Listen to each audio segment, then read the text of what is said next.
What up, y'all? It's your boy Jabari. You watching Hip Hop Game TV. And right now, let's get into part 3 of the roundtable. Now, in part 3, we talk about major labels, a hot topic always in the music industry. And let's talk about if they're positive or are they negative. Let's go. I definitely want to move to the record labels. You know, I mean, we know that, Yatu have had, I guess, problems, you can say, with the labels. And a lot of times you hear artists blaming the label. They say, my label didn't push me. My label didn't market me enough. Right. When you look at this and a lot of artists that say this, is it really the artist's fault or is it really the label's fault? Well, I would say, like, when we first took a hit, Brothers from Another, I think that's probably around when the game first started, you know what I'm saying, it changed. We were some of the first ones to catch that, though. And we didn't know that, hold up. The label too, and it was us just, kicking back, relying, the way we did the first album, the label, Roc-A-Fella Records, we guaranteed 100,000 out the gate, blah, blah, blah, you know what I'm saying? Instead of us putting in the work we putting in now on that internet and everything else, the way we, dropping mixtapes rapidly, and you feel what I'm saying? Yeah. So, you can blame both of us, man. But this shit's crazy. Now that's why I say we ready to do an indie. We ain't blaming no labels. That whatever loss I take is on me, you know what I'm saying? I'm comfortable with that. My shit in my hands. As an artist, you have to do whatever is best for your situation. But for me being a person that's in the label is concerned about money. Point blank, period. You understand what I'm saying? So them not knowing how to adapt to what's going on leads to a situation where it's like, okay, I gotta protect myself. You see what I'm saying? That's why you got all the cutbacks in the labels. The first thing they're gonna do is fire people, cut back, do whatever they gotta do to protect their interests. You see what I'm saying? So it gets to a point where if you're an artist, you gotta ask yourself, what are the advantages of actually being on a label? How do you combat free? They personal opinions. If that's what I do, if I sell CDs and somebody can get the CD for free, how do you combat that? You see what I'm saying? At the same time, whoever got to really answer that question at a label got to keep the lights on. And they got to pay people's, health care. And they got to pay salaries. And they got to do whatever they got to do to stay alive.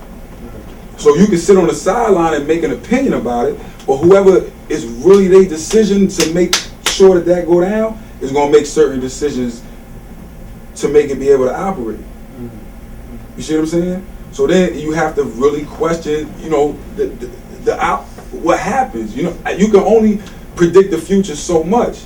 I can only tell you, like, if you give all your songs to Steve Jobs, he's going to own the industry. In 10, 15 years, this man is going to own the industry. Hands down. You gave it to him. You gave him your music. What's to say you couldn't have did that yourself?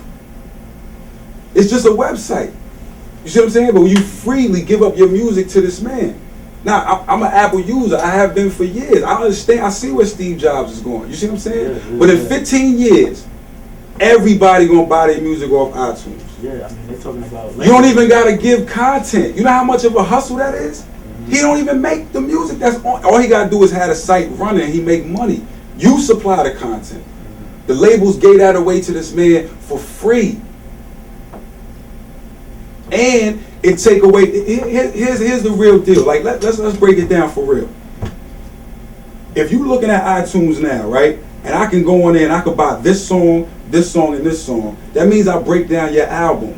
These man's advances and they publishing is set up based off albums. The whole industry is set up, publishing, all of that is set up based off albums. So now we got to restructure. This is not going on.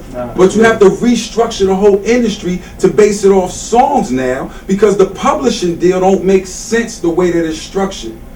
You see what I'm saying? When I can pick apart an album, when Chad West is a producer, his points or the way that we have the album broke down is based off an album and a selling point and a price and how many points he got and how much the sample people wanted. All that, it really kind of don't make sense anymore if I can pick apart your album and just pay 99 cents per song. Now, I got to look at it and say, okay, well, if my publishing deal was $300,000, you know what I'm saying, based off of 12 songs, and they shipped 100,000, that's these many songs. So now I got to start basing money off songs. That's not going on yet. Okay, let's say, for instance, Forever and a Day, their video was a cost to my budget. Okay, it's going to cost us $300,000 to make a video to promote your album. But some of them same videos, Flip Side, What We Do Is Wrong, is on iTunes for sale. Yeah, you can buy them. So where's it at in Freeway contract? How much he's supposed to get off that? That's not in the contract because it's never been structured. Yeah. You got to rethink the whole way that you are marketing and selling your music, and understanding what type of world that we in right now. I have a serious look at it. If I was the record labels right now, I would be going to the colleges, hiring the hottest minds at MIT right now to try to figure out a new format for me to put my music on that's protected on the internet.